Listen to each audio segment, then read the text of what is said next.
चलेगा। तो electrical energy चाहिए क्या, जैसे जानते हो आपने मोटर्स हो चाहे पंप हो, सब क्या होता है इलेक्ट्रिकल एनर्जी से चलता है। तो हमें क्या करना है, लॉसेस को कम से कम करना है, लॉसेस को स्टडी करके कम से कम करना है, जिससे क्या होगा हमें हमारा ऊर्जा का बचत होगा। हम यही तो पढ़ रहे हैं एनर्जी कंजर्वेशन। एनर्जी कंजर्वेशन में ऊर्जा को किस तरह से बचत किया जा सकता है। मोटर्स की देखिए, मोटर एक ऐसी मशीन है जो विद्युत ऊर्जा को यांत्रिक ऊर्जा में परिवर्तित करता है। आप लोग देखते हैं जो भी होता है वो क्या लेता है, इलेक्ट्रिक से चलता है, इलेक्ट्रिक पावर से चलता है, बिजली से चलता है। वो बिजली को इलेक्ट्रिक पावर को लेके क्या करता है, जो मैकेनिकल घूमता रहता है, साफ सुथरा रोटर घूमता रहता है, एनर्जी। आप लोग ये बात जानते हैं कभी भी क्रिएट नहीं किया जा सकता है, ना ही डिस्ट्रॉय किया जा सकता है, बस एक स्थान से दूसरे में परिवर्तित किया जा सकता है। तो इसी तरह से विद्युत ऊर्जा किसमें परिवर्तित हो गई, यांत्रिक ऊर्जा। अब हम करेंगे विद्युत मोटर का सिद्धांत। देखिए विद्युत जो इलेक्ट्रिक मोटर है उसका सिद्धांत क्या है। जब किसी धारावाही चालक देखते हैं, धारावाही चालक वो चालक होता है जिसमें हम इलेक्ट्रिकल कंडक्टिविटी को फ्लो कर सकते हैं। जैसे आपका जो लोहा होता है ना, जो आयरन, ये क्या होगा, आयरन मीन्स फेरोमैग्नेटिक, तो ये जो आयरन होता है, लोहा होता है, इसमें हम क्या कर सकते हैं, करंट को फ्लो करा सकते हैं। जैसे लकड़ी हो गया, आपका पत्थर हो गया, ये तुम्हारा कंडक्टर नहीं है, ये सब इंसुलेटर है। क्यों, क्योंकि इसमें फ्री इलेक्ट्रॉन, आप लोग जानते हो ना, फ्री इलेक्ट्रॉन के कारण ही तो करंट फ्लो होती है। जो इसमें जो भी लकड़ी हो गया, पत्थर हो गया, इसमें मुक्त इलेक्ट्रॉन नहीं होते हैं, जिससे क्या होता है कि आपका कंडक्टिविटी पॉसिबल नहीं है। लेकिन जो आपका फेरोमैग्नेटिक आपका मटेरियल से बना हुआ ऑब्जेक्ट रहता है, धातु रहता है, उसमें क्या होता है, हम करंट को फ्लो करा सकते हैं। वही कार्य जब किसी धारावाही चालक वो चालक जिसके हम करंट को फ्लो करा सकेंगे, जैसे लोहा किसी चुंबकीय क्षेत्र में रखा जाता है, तो इस धारावाही चालक पर घूर्णन बल के दबाव के कारण वह अपने अक्ष पर घूमने लगता है। मोटर इसी सिद्धांत पर कार्य करता है। देखिए क्या कह रहा है, जैसे आप लोग जानते हो चुंबक जानते हो, चुंबक के कारण चुंबकीय क्षेत्र उत्पन्न होता है। चुंबक में कौन से दो पोल्स होते हैं, नॉर्थ पोल और साउथ पोल, उत्तरी ध्रुव और दक्षिणी ध्रुव, आप लोग जानते हो। तो जब कोई चुंबक होता है, चुंबकीय चुंबक होता है, तो उसके चारों ओर चुंबकीय क्षेत्र होता है। जैसे पृथ्वी है, पृथ्वी एक क्या है, चुंबक है, समझ लो। तो पृथ्वी के चारों ओर चुंबकीय क्षेत्र है। अगर अर्थ को क्या करते हो, स्पेस में से देखोगे तो चुंबकीय क्षेत्र दिखाई नहीं देगा, लेकिन चुंबकीय क्षेत्र मानते कि चुंबकीय क्षेत्र क्या होता है कि नॉर्थ पोल से साउथ पोल की ओर ऐसे चुंबकीय क्षेत्र में ये इमेजिनरी लाइन होती है। देखो नॉर्थ पोल से साउथ पोल की ओर, साउथ पोल से नॉर्थ पोल ऐसे निकल के जाती है, ऐसे क्लोज लूप बनाती है, समझ में। तो हम मानते हैं जब कोई चुंबक होगा उसके चारों तरफ एक चुंबकीय क्षेत्र होगा, जिसे एक इमेजिनरी लाइन से दिखा रहा है। देख रहे, समझ में आ गया, ये आपका चुंबकीय क्षेत्र हो गया। तो जब वही कर रहा है, जब किसी धारावाही चालक को किसी चुंबकीय क्षेत्र में रखा जाता है, जैसे ये आपका चुंबकीय क्षेत्र हो गया नॉर्थ पोल और साउथ पोल, इसी में आपको धारावाही चालक को रखना है। धारावाही चालक मतलब जिसमें हम करंट को फ्लो करा सकें। देखो इसमें करंट का फ्लो हो रहा आई, जब इसमें करंट का फ्लो होगा और यहाँ पे चुंबकीय क्षेत्र है ही है, देखो चुंबकीय क्षेत्र है, तो इस चुंबकीय क्षेत्र के कारण इसमें करंट फ्लो होगा, तो इसमें कौन सा नियम लगेगा, फ्लेमिंग का रूल नियम लगेगा। आप लोग 9th 10 में पढ़े हुए हैं, फ्लेमिंग का नियम देखना नहीं है, हम बस ऐसे थोड़ी सी जानकारी दे रहे हैं कि जब चुंबकीय क्षेत्र उत्पन्न हो जाता है और करंट भी फ्लो हो रहा है, तो इसमें क्या होगा, एक चुंबकीय बल लगेगा। इस चुंबकीय क्षेत्र और करंट फ्लो कहाँ चुंबकीय बल लगेगा, इस रोटर पे चुंबकीय बल लगेगा, समझे। ये रोटर क्यों कहा गया अभी बता रहा हूँ। इस पे कंडक्टर पे, अभी समझिए रोटर नहीं, अभी समझो कंडक्टर, इस कंडक्टर पे बल लगेगा जो क्या करेगा, इसको घुमाने का प्रयास करेगा। घुमाने का प्रयास, आप जानते हो जब किसी ऑब्जेक्ट पे बल लगाते हैं तो वो इसे डिस्प्लेस करता है, एक स्थान से दूसरे स्थान पर ले जाता है। लेकिन अगर किसी ऑब्जेक्ट को हमें घुमाना है तो क्या करोगे, दो अपोजिट बल लगाओगे तो ये क्या होगा, इसी पर घूमेगा। समझ, जैसे आप लोग क्या करते हो, रस्सी से किसी चीज़ को घुमाते हो ना, रस्सी को जब घुमाते हो पत्थर बांध को, क्या होगा, बल लगा रहे हो, वहाँ पे सेंट्रीफ्यूगल फोर्स लग रहा है। उसी तरह से जब आप किसी चीज़ को घुमाना है तो क्या करोगे, बल लगाओगे। घूर्णन, तो कौन सा बल लगाओगे, दो अपोजिट बल लगाओगे जिसे कहते हैं घूर्णन बल। तो इससे क्या होगा, ये घूमेगा। तो यही कह रहा है, जब किसी धारावाही चालक को, धारावाही तुम्हारा चालक, इसमें करंट फ्लो हो रहा है, धारावाही चालक को चुंबकीय क्षेत्र में रखा है। चुंबकीय क्षेत्र मतलब यहाँ पे चुंबक रख दो, चुंबक लगा दो, चुंबकीय क्षेत्र उत्पन्न हो, यहाँ पे यहीं पे लोहा रख दो, इसी में करंट फ्लो होगा। और करंट फ्लो होगा, उसके बाद से इसी फ्लेमिंग के नियम के अनुसार जब करंट फ्लो होता है तो इसमें क्या होगा, चुंबकीय बल लगेगा। चुंबकीय बल लगेगा तो क्या होगा, ये वो भी कौन सा बल लगेगा, जो बल पेयर में लगेंगे। पेयर में मतलब एक बल ऊपर रहेगा, एक बल नीचे रहेगा, तभी तो ये घूमेगा। तो ये हमारा क्या होगा, रोटर घूमने लगता है। इसी रोटर के घूमने का मोटर हमारा घूमता है। समझ में आ गया।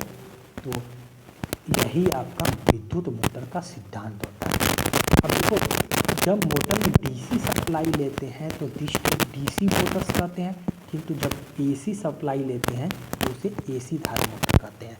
ऑब्वियस सी बात है, जब आप मोटर, आप जान रहे हो नॉर्थ पोल और साउथ पोल में क्या हो रहा है, यहीं पर कंडक्टर रखा गया, इन्हीं के बीच में करंट, इसमें करंट फ्लो हो रहा है। ये करंट कैसे, कौन सा करंट हो सकता है, एसी करंट भी हो सकता है, डीसी करंट हो सकता है। अगर ये करंट आपका डीसी करंट हुआ जो टाइम के साथ नहीं परिवर्तन हो रहा है, तो क्या होगा, आपका इस मोटर्स को कहेंगे डीसी मोटर्स। अगर आपका ये करंट एसी करंट होगा जो टाइम के साथ परिवर्तन में कभी पॉजिटिव में जा रहा है, कभी इसकी वैल्यू 0 हो जा रही है, कभी इसकी वैल्यू कम हो जा रही है, निगेटिव में जा रहा है, तो समय के साथ इसमें परिवर्तन हो रहा है तो एसी करंट फ्लो हो रहा है। इसका मतलब ये मोटर जो कहलाएगा वो एसी मोटर्स कहलाएगा। अब आगे देखते हैं टाइप्स ऑफ इलेक्ट्रिक मोटर, कितने टाइप के होते हैं। देखिए, जो भी टाइप है इलेक्ट्रिक मोटर का, वो टाइप हमें पढ़ना नहीं है, सबके बारे में नहीं पढ़ना है, हमें बस थोड़ी सी जानकारी लेनी कि कितने टाइप के इलेक्ट्रिक मोटर होते हैं। जैसे अभी मैंने बताया है 2 टाइप के इलेक्ट्रिक मोटर बेसिकली। कैसे, जब मोटर्स पे क्या करते हो, जब एसी करंट देते हो तो एसी मोटर्स बनता है, जब डीसी करंट देते हो तो डीसी मोटर्स बनता है। तो एसी मोटर्स 2 टाइप के होते हैं, 3 phase induction motor, 3 phase synchronous motor. समझ में। देखिए, ज़्यादातर 3 फेज इंडक्शन मोटर या 3 फेज सिंक्रोनस मोटर यूज करते हैं। क्योंकि ये तुम्हारे एसी मोटर्स हैं। एसी मोटर हम लोग जानते हैं, जो भी करंट आती है, जैसे अभी मैंने बताया है जो नॉर्थ पोल और साउथ पोल का बीच में जो करंट कंडक्टर वायर चालक रखोगे तो इसमें करंट फ्लो होगा। ये अगर एसी करंट होगा तो एसी मोटर्स बन जाएगा। आप लोग जानते हो कि जो भी हमें लाइट प्राप्त होती है वो कौन सी करंट होती है, एसी करंट होती है। तो एसी करंट ज़्यादातर और सबसे ज़्यादा शक्तिशाली भी होती है एसी करंट। तो जो भी मोटर्स, हम बड़े इंडस्ट्री में जो भी मोटर्स लगे होते हैं वो आपके एसी मोटर्स होते हैं। समझ में आया। तो इसलिए सबसे ज़्यादा एसी मोटर्स यूज होते हैं। दो टाइप के होते हैं, 3 phase induction motor, 3 phase synchronous motor. सबसे ज़्यादा 3 phase induction motor, 3 phase synchronous motor use होते हैं। बाकी डीसी मोटर्स भी होते हैं, कौन से देखिए DC shunt Motors, separately excited motor, series motor, PMDC motor, संयुक्त मोटर, कंपाउंड मोटर्स। ये आपके डीसी में ज़्यादा यूज नहीं होते हैं, क्योंकि हमें ये सब नहीं पढ़ना है, ये सब इलेक्ट्रिकल चीज़ें। हमें बस ये देखना 3 फेज जो इंडक्शन मोटर है इसमें लॉसेस कौन से होते हैं, उन लॉसेस को कैसे दूर करते हैं, यही देखना है। क्यों देखना है लॉसेस को दूर करना है, क्योंकि लॉसेस अगर कम हो जाएगा तो हमारा जो मोटर्स होगा वो एनर्जी को कम लेगा, एनर्जी की बचत होगी हमें। समझ में आ गया? तो इसलिए हमें लॉसेस देखना है। और कौन कौन से मोटर, अदर मोटर देखिए, अदर मोटर कौन कौन से मोटर्स होते हैं, जैसे स्टेपर मोटर्स हो गया, ब्रशलेस मोटर हो गया, ब्रश रहित मोटर, हिस्टेरिसिस मोटर हो गया, रिलक्टेंस मोटर हो गया, यूनिवर्सल मोटर हो गया। समझ में आ गया? अब आगे देखते हैं, ये सब के बारे में हमें नहीं पढ़ना है, हमें बस लॉसेस के बारे में, किसके लॉसेस में देखना है। 3 फेज जो इंडक्शन मोटर सबसे ज़्यादा यूज मोटर होता है और शक्तिशाली मोटर भी होता है, इसी के लॉसेस देखना है। देखिए losses in induction motor, induction motor में 2 लॉसेस होते हैं, कांस्टेंट या फिक्स लॉसेस मतलब स्थिर हानियाँ, और वेरिएबल लॉसेस मतलब परिवर्तनीय हानियाँ। देखिए कांस्टेंट या फिक्स लॉसेस मतलब जो लॉसेस टाइम के साथ परिवर्तित नहीं होते हैं, टाइम के साथ फिक्स होते हैं, और वेरिएबल लॉसेस मतलब जो लॉसेस टाइम के साथ वेरी करते हैं, मतलब पहले लॉसेस कम रहेगा, फिर धीरे धीरे जितना टाइम बढ़ेगा वो लॉसेस इंक्रीज होगा। कैसे होगा वो मैं आगे अभी बता रहा हूँ। आते हैं देखते हैं, पहला फिक्स लॉसेस। देखिए फिक्स लॉसेस क्या होते हैं। फिक्स लॉसेस देखिए, फिक्स लॉसेस में भी 3 टाइप के लॉसेस होते हैं, आयरन या कोर लॉसेस, दूसरा होता है मैकेनिकल लॉसेस, तीसरा होता है ब्रूस फ्रिक्शन लॉसेस। मैंने अभी बताया है आयरन या कोर लॉसेस होते हैं, मैकेनिकल लॉसेस, ब्रूस। मैंने पिछले लेक्चर में बताया था कि आयरन लॉसेस या कोर लॉसेस किस तरह से आपके ट्रांसफार्मर के कोर में उत्पन्न होते हैं, उसी तरह से सेम टू सेम इसमें भी है। तो आयरन या कोर लॉसेस कौन कौन से लॉसेस मैंने बताया था ट्रांसफार्मर में, जिन लोगों ने वो वीडियो नहीं देखा है वो जाके देखें, उसमें मैंने अच्छे से बताया है। इसमें भी चलो मैं डिस्कस कर दे रहा हूँ। आयरन या कोर लॉसेस में मैंने बताया था 2 लॉसेस होते हैं। पहला तुम्हारा कौन सा लॉसेस हो जाएगा, पहला होगा हिस्टेरिसिस लॉसेस, दूसरा हो जाएगा एडी करंट लॉसेस। मैंने बताया था हिस्टेरिसिस लॉसेस क्या होते हैं। हिस्टेरिसिस लॉसेस वो लॉसेस होते हैं जो किसके कारण उत्पन्न होते हैं, जैसे आप लोग अभी मैंने बताया है कि हिस्टेरिसिस लॉसेस में, या पिछले लेक्चर में मैंने अभी नहीं बताया, मैंने पिछले लेक्चर में बताया था हिस्टेरिसिस लॉसेस क्या होते हैं। चलो फिर से बता रहा हूँ। जैसे नॉर्थ पोल या साउथ पोल है, इसमें नॉर्थ पोल और साउथ पोल के बीच में कंडक्टर वायर, ये कंडक्टर रखोगे, इसमें जो करंट फ्लो होगा वो एसी करंट होगा। ये एसी जो करंट होगा, आप लोग जानते हो कि एसी करंट क्या होता है, कभी पॉजिटिव में जाता है, कभी नेगेटिव में जाता है, कभी इसकी वैल्यू 0 हो जाती है। देखिए यहाँ पे इसकी वैल्यू सबसे अधिक है, इसकी वैल्यू यहाँ पे सबसे कम है, सबसे 0 है, यहाँ पे इसकी वैल्यू सबसे कम है।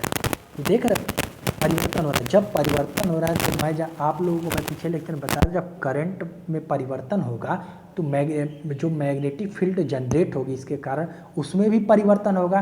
तो कभी मैग्नेटिक फील्ड, कभी चुंबकीय क्षेत्र उत्पन्न होगा, कभी चुंबकीय क्षेत्र नहीं होगा। तो जो भी चुंबकीय क्षेत्र उत्पन्न हो रहा है, कभी नहीं हो रहा है, तो उसी लॉस के कारण हिस्टेरिसिस लॉस उत्पन्न होता है। इसको दूर करने के लिए हिस्टेरिसिस लॉस मैंने बताया था कि आप उच्च सिलिकॉन स्टील का प्रयोग करोगे। उच्च सिलिकॉन स्टील का क्या प्रयोग करोगे, नॉर्थ पोल और साउथ पोल के बीच में जो ये आप लगा रहे हो, ये कंडक्टर जिसमें करंट फ्लो हो रहा है, हमने बताया था ये लोहे का बना हो जाए, लोहे का बनेगा, लोहा रहेगा तभी तो फेरोमैग्नेटिक मटेरियल का जब लोहे का बना रहेगा, आयरन का बना रहेगा, तो तुम्हारा क्या होगा, तभी तो करंट फ्लो होगा, नहीं तो नहीं हो पाएगा। लकड़ी का बना दोगे थोड़ी ना होगा। तो यहाँ पे जो भी ये करंट फ्लो होगा इसमें होगा, जो भी ये बना रहेगा, ये किसका बनाओगे, हाई सिलिकॉन स्टील, उच्च सिलिकॉन स्टील का ये आपका बनाओगे। समझ में आ गया? इससे क्या होगा, ये उच्च सिलिकॉन स्टील का ये गुण होता है, जो भी मैग्नेटिक फील्ड कभी जनरेट हो रही है, कभी नहीं हो रही है, बीच बीच में छूट जा रहा है, तो वो उसको कवर कर लेता है। समझे? तो हिस्टेरिसिस लॉसेस कम होंगे। अब आते एडी करंट लॉसेस। हमने बताया था एडी करंट लॉसेस जो भी उत्पन्न होता है वो कैसे होता है। एडी करंट जैसे मान लो नॉर्थ पोल और साउथ पोल के बीच में जो भी वायर करंट कंडक्टर लगा रहे हो, करंट कैरिंग कंडक्टर मतलब जो कंडक्टर करंट को धारण करता हो, जो लगा रहे हो, तो क्या होगा, इनके बीच में गैप है। गैप नहीं तो ऐसे देख लो, अगर मान लो देखो ये जो नॉर्थ पोल और साउथ पोल है और इसके बीच में करंट यही तो रोटेट करता है आपका, यही तो घूमता है, इसी पर चुंबकीय बल लगता है, चुंबकीय बल आघूर्ण लगता है, इसी के कारण क्या होता है, ये घूमता है। तो इसको कहते हैं, घूमने को रोटर कहते हैं। इसमें क्या कहते हैं, अगर मोटर्स में देखो, और ये जो स्थिर, क्योंकि चुंबक तो घूमेगा नहीं, ये तो स्थिर रहेगा, इसको कहते हैं स्टेटर, चुंबक जिस पे। तो अगर इसको मैं ऐसे दिखाऊं तो ये स्टेटर हो गया, और इनके बीच मैंने बताया इनके बीच में ही तो लगा होता है, नॉर्थ पोल और साउथ पोल के बीच में ही तो लगा होता है, ये बीच में ही तो रहता है करंट। तो इसमें ये तुम्हारा क्या हो गया, रोटर स्टेटर, ये तुम्हारा क्या हो गया, रोटर, ये तुम्हारा स्टेटर, और ये तुम्हारा क्या हो गया, रोटर। तो स्टेटर पे ही आपका क्या होगा, नॉर्थ पोल, ये देखो यहाँ पे ऐसे ऐसे बना दिया मैंने, ये जो नॉर्थ पोल हो गया, साउथ पोल हो गया, नॉर्थ पोल हो गया, साउथ पोल हो गया, नॉर्थ पोल हो गया, साउथ पोल हो गया। देखिए इसमें यही तो चुंबकीय क्षेत्र उत्पन्न होगा, और इसमें करंट, ये रोटर घूमेगा करंट। तो इनके बीच में देख रहे हो आप लोग, ये स्टेटर है और ये इसके बीच में रोटर है, ये रोटर। तो इनके बीच में देख रहे हो गैप है ना, इसी मैग्नेट गैप के कारण क्या होगा, और मैग्नेटिक फील्ड जनरेट भी हो रही है, तो इसमें एक एडी करंट फ्लो होने लगेगा, भंवर धारा उत्पन्न हो जाती है, तो उसी को कहते हैं एडी करंट। तो उसी से जो लॉसेस होते हैं उसी को कहते हैं एडी करंट लॉसेस। इसे दूर करने के लिए मैंने बताया था पिछले लेक्चर में जब ट्रांसफार्मर पढ़ा रहा था कि उसको क्या करोगे, लेमिनेशन कर दोगे, ये जो रोटर बनाया हो ना इसको लेमिनेशन कर दोगे, या क्या करोगे, प्लेट जो कोर ये बनाओगे, जैसे जो कोर मतलब क्या है, यही नॉर्थ पोल और साउथ पोल के बीच में ये कोर तो रख रहा है, यही जो ये कोर बनाओगे, जो कोर, यही करंट कंडक्टर जो होता है, ये जो घूमता है ये बनाओगे, ये तुम किसका बनाओगे, प्लेट लेयर बाय लेयर का बनाओगे, जैसे ट्रांसफार्मर में बना देते लेयर बाय लेयर का कोर। इससे क्या होगा, आपका जो लॉसेस हो जाएगा, एडी करंट लॉसेस, वो कम हो जाएगा। और उनके बीच में जो वार्निश का लैप लगा दोगे, वार्निश का लैप लगा दोगे, इससे क्या होगा, लॉसेस और कम हो जाएंगे। समझ में आ गया। तो ये हो गया एडी करंट लॉसेस। अब आगे लॉसेस देखते हैं, मैकेनिकल या ब्रश फ्रिक्शन लॉसेस। देखिए मैकेनिकल लॉसेस क्या होते हैं, आप लोग जानते हो कि मैकेनिकल लॉसेस वो लॉसेस होते हैं जो फ्रिक्शन के कारण, जैसे फ्रिक्शन के कारण उत्पन्न होते हैं। जैसे क्या हो गया, आप लोग जान रहे हो कि जो भी मोटर, जो भी स्टेटर और रोटर यूज कर रहे हैं वो क्या होगा, बियरिंग पे रखा हो गया, बियरिंग पे। तो बियरिंग क्या होगा, बियरिंग पे ही घूमता है, तो बियरिंग पे क्या होगा, जैसे आप लोग मोटर जब घूमेगा तो क्या होगा, बियरिंग पे फ्रिक्शन आएगा, और बियरिंग पे फ्रिक्शन के कारण जो भी लॉसेस होगा मैकेनिकल लॉसेस होगा। समझ गया। जैसे अगर मैकेनिकल लॉसेस जैसे जैसे लोड बढ़ाते जाओगे, जो जैसे जैसे लोड बढ़ाते जाओगे, बियरिंग मतलब क्या है, उसमें जो बुश लगा देते हो, जो भी जैसे जैसे आप लोड बढ़ाते जाओगे लॉसेस अधिक होते जाएंगे। कैसे, जैसे अभी शुरू में क्या होगा, अगर मोटर धीरे चलेगा तो ये लॉसेस कम होगा, धीरे धीरे मोटर की अगर जितना ही स्पीड बढ़ेगी तो उसका लॉसेस बढ़ जाएगा, मैकेनिकल लॉसेस। समझ में आ गया। अब आते हैं आगे वेरिएबल लॉसेस या कोर लॉसेस। ये हानियाँ रोटर तथा स्टेटर में धारा प्रवाह के दौरान होती हैं। रोटर और स्टेटर क्या है, मैंने अभी बताया है, जो ये नॉर्थ पोल और साउथ पोल जो चुंबकीय क्षेत्र, जो चुंबक है, ये समझ लो एक तरह से स्टेटर है, और इनके बीच में जो ये घूमने वाला जिस पे चुंबकीय क्षेत्र लगा, चुंबकीय क्षेत्र उत्पन्न हो रहा है, इसमें क्या होगा, चुंबकीय क्षेत्र उत्पन्न हो रहा है, इसमें क्या होगा, ये इस पर घूमेगा ये, और इस पर कौन सा बल लगेगा, तुम्हारा कौन सा बल लगेगा, चुंबकीय बल मतलब क्या, बल युग में लगेगा, घूर्णन बल लगेगा जो इसको घुमाएगा। तो ये रोटर हो जाएगा और ये तुम्हारा स्टेटर हो जाएगा। तो इसको दिखाने का ऐसे मैंने बताया, ये स्टेटर हो गया, ये आपका रोटर हो गया। तो इसी रोटर में करंट फ्लो हो रहा है। तो ये हानियाँ रोटर तथा स्टेटर में धारा प्रवाह के दौरान, जब इसमें करंट फ्लो कराओगे तभी ये लॉसेस होता है। लोड परिवर्तित होने पर ये हानियाँ परिवर्तित होती रहती है, इसे वेरिएबल लॉस का। लोड परिवर्तित होने का मतलब क्या, अगर मान लो तुम्हारा मोटर ज़्यादा लोड ले रहा है, ज़्यादा लोड मतलब अगर तुम उससे ज़्यादा वर्क ले रहे हो तो लोड बढ़ा दोगे। लोड मतलब क्या, जितना ज़्यादा पावर ले रहे हो तो क्या होगा, लॉसेस ये बढ़ जाएंगे। समझ में आ गया क्यों? तो इसलिए इसको वेरिएबल लॉसेस क्यों कर रहे हैं, क्योंकि ये वेरी कर रहा है टाइम के साथ। जैसे अगर लोड बढ़ा रहे हो तो लोड के साथ वेरी कर रहा है। लोड कम है तो लॉसेस कम है, लोड अधिक रहे तो लॉसेस अधिक है। समझ में आ गया? ये तो लॉसेस हो गया। ठीक है, ये लॉसेस हो गया, बस इतना ही देखना था हमें लॉसेस के बारे में। अब आते हैं, देखते हैं feature and characteristics of energy efficient Motors. देखिए ये क्या होता है, एनर्जी एफिशिएंट मोटर्स वो मोटर्स होते हैं जिसमें लॉसेस कम हो। लॉसेस कम, अभी मैंने जितना भी लॉसेस गिनाया है वो सारे लॉसेस कम से कम हो। लॉसेस जब कम होगा तो हमारा जो मोटर्स होगा बहुत इफ़ेक्टिव तरीके से चलेगा। समझ में आया? इफ़ेक्टिव तरीके से चलेगा मतलब क्या, तुम्हारा एफिशिएंसी अधिक मिलेगी मोटर्स की, और तुम कम पावर कंजम्पशन से ही वो मोटर्स चलने लगेगा। समझ में आ गया? तो आप एनर्जी एफिशिएंट मोटर का कैसे बना सकते हो? एनर्जी एफिशिएंट मोटर तभी बना सकते हो जब आप क्या करोगे, लॉसेस को कम कर दो। लॉसेस को कम कर दोगे तो एनर्जी कम लेगा। तो कौन कौन से, जैसे पहला देखो, आप अपने आप लिख सकते हो। पहला देखो, कोर निर्माण में सिलिकॉन स्टील पदार्थ की बनी पतली पत्तियों का प्रयोग है। मैंने अभी बताया था जब मैं हिस्टैरिसीस लॉस और एडी करंट लॉस बता रहा था कि जो भी ये कोर होता है, ये कोर मतलब क्या, रोटर है। जो भी एक कोर है, रोटर है। कोर मीन्स क्या, जैसे नॉर्थ पोल और साउथ पोल के बीच में, नॉर्थ पोल और साउथ पोल के बीच में जो भी ये करंट कैरिंग कंडक्टर रखोगे, अगर इसमें करंट फ्लो होगा तो मैग्नेटिक फील्ड के कारण इसमें क्या होगा, फ्लेमिंग के अनुसार बलयुग में लगेगा। तो ये जो कोर जो होता है वो सिलिकॉन स्टील का बना हो, वही पतली पतली पतली, इससे क्या होगा, लॉसेस कम होंगे। कौन से लॉसेस कम होंगे? आयरन लॉसेस, हिस्टैरिसीस लॉसेस कम होंगे। आयरन लॉसेस में ही दो टाइप के लॉसेस हैं, हिस्टैरिसीस लॉसेस और एडी करंट लॉसेस। अब क्या करोगे, मैंने ट्रांसफार्मर में भी बताया था, यही सिलिकॉन स्टील का बना दो कोर। और ये जो कोर बनाओगे, जो भी कोर बना होता है वो क्या करो, पतली पतली पट्टियों के रूप में बनाओ। एक ही बार मोटे मोटे लोहे का मत बना दो। जैसे मोटे लोहे का मत, जैसे कोई भी करंट कंडक्टर बनाओगे, एक ही बार मोटे लोहे का नहीं बनाना है, इसे पतली पतली पट्टियों के रूप में बनाओगे। इससे क्या होगा, उनके बीच में गैप कम होगा। गैप कम होगा तो तुम्हारा क्या होगा, एडी करंट लॉसेस कम होंगे। एडी करंट लॉसेस कम होंगे तो तुम्हारा मोटर एफिशिएंट कहलाएगा। तो इसके लिए एक और चीज़ कहते हो, वार्निश का लैप लगा दोगे। जो भी पतली पतली पट्टियाँ का रोटर बनाओगे, इनके बीच में क्या करोगे, वार्निश का लैप लगा दोगे। समझ में आया? देखो वही है, लॉसेस को जो जो कम करोगे, कम कैसे करोगे, वही तो एनर्जी एफिशिएंट मोटर हो गया सारे। देखो ना, वार्निश का लैप लगा दोगे उच्च श्रेणियों के।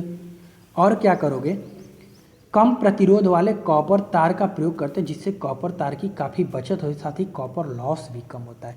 जो भी वायर लगाओगे आप, वो कॉपर का कम प्रतिरोध। आप लोग जानते हैं, मैंने पिछले लेक्चर में बताया था H=I²RT, या T अगर टाइम को नहीं लोगे तो H=I²R। अगर मान लो रजिस्टेंस ज़्यादा होगा तो हीट, ये H क्या है, हीट ज़्यादा निकलेगी। I क्या है, करंट। आप लोग ये बात जानते हो, दुनिया में कोई भी चीज़ परफेक्ट नहीं है। रजिस्टेंस तो कुछ ना कुछ, जैसे एल्युमिनियम का जो वायर यूज करते हो या कॉपर का जो वायर यूज करते हो, उसमें कुछ ना कुछ प्रतिरोध होता है। उस प्रतिरोध के कारण क्या होता है, हीट जनरेट होती है। हीट के कारण क्या होता है, लॉसेस होता है। जो भी करंट जो फ्लो कराओगे, हीट कुछ उसका भाग ऊर्जा हीट के रूप में व्यय हो जाएगा। हीट के रूप में जब खर्च हो जाएगा तो तुम्हारा क्या होगा, लॉसेस हो जाएंगे। तो एनर्जी जो जितनी मिलनी चाहिए उतनी नहीं मिल पाएगी। समझ रहे हो? इसलिए जो भी कॉपर का वायर लगाओगे वो रजिस्टेंस कम होना चाहिए, उसका रजिस्टेंस कम होगा। देखो H=I²RT, जब रजिस्टेंस कम होगा H की वैल्यू भी कम होगी। क्यों? क्योंकि रजिस्टेंस और H डायरेक्टली प्रोपोर्शनल है। ये ओम्स का नियम है, ओम्स लॉ, ओम्स का नियम है। समझ में आया? तो ये हो गया तुम्हारा एनर्जी एफिशिएंट मोटर्स। लाभ कौन कौन से एनर्जी एफिशिएंट मोटर से होंगे? देखिए, जो भी ऊष्मा व्यय होता है वो कम होता है। ऑब्वियस सी बात है, अगर आप लॉसेस सारे कम कर दोगे, लॉसेस सारे कम करके जो भी मोटर बनाओगे, अच्छा एफिशिएंसी वाला मोटर बनाओगे, उसमें लॉसेस कम होंगे। रोटर की क्षति कम, जो भी रोटर जो रोटेट करता है नॉर्थ पोल और साउथ के पोल के बीच में, उसकी क्षति भी कम होगी। एनर्जी ऊर्जा दक्ष मोटरों में लॉसेस कम होगा। एनर्जी एफिशिएंट मोटर मतलब जिस मोटर की एफिशिएंसी अधिक होगी, मतलब लॉसेस कम होगा, उसकी क्या होगा, लॉस भी कम होगा। ऊर्जा दक्ष मोटरों की दक्षता उच्च होती है, एफिशिएंसी अधिक होगा। आप ऑब्वियस सी बात है, जब लॉसेस कम होते एफिशिएंसी अधिक होगा। ये होते हैं लाभ। ये एनर्जी एफिशिएंट मोटर के लाभ हो गए। और कैसे कौन कौन से स्पेशल फीचर या करेक्टरी, मतलब जो एनर्जी एफिशिएंट मोटर बनाओगे, कौन कौन सा गुण रखता है एनर्जी एफिशिएंट मोटर, वही मैंने पढ़ाया है अभी। चलिए, आज के लिए इतना ही। धन्यवाद।